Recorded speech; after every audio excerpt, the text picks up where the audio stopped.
La corruption nous coûte cher.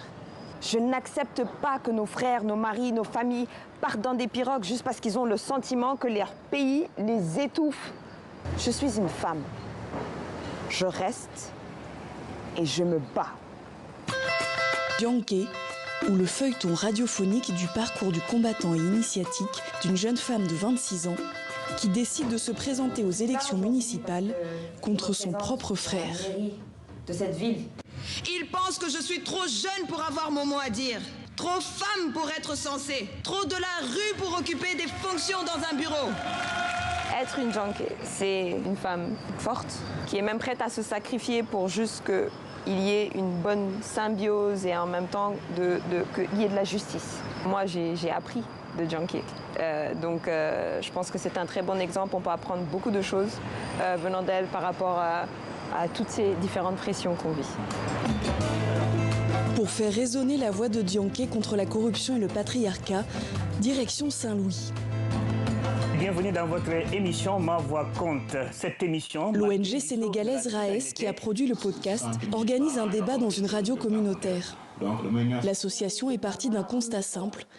L'Afrique est le continent le plus jeune du monde avec une moyenne d'âge de 19 ans et majoritairement féminin. Pourtant, les femmes et les jeunes sont les grands absents de la scène politique.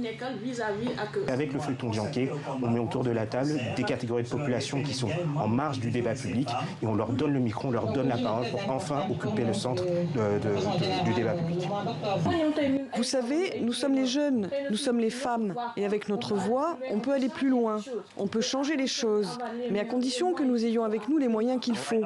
Alors j'espère que vous avez la volonté et l'abnégation de Dianké. Mais bien sûr que oui, nous avons cette volonté. Aujourd'hui, nous rêvons toutes de devenir des Dianké. Ça doit être la nouvelle citoyenne modèle.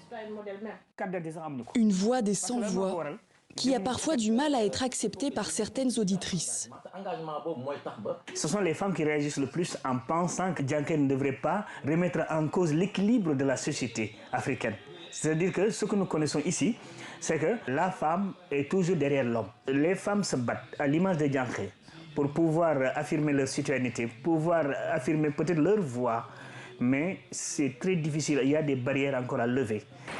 Le podcast, déjà traduit en Wolof, compte bien être adapté en Bambara, Haoussa et Peul pour continuer à délier les langues et les esprits.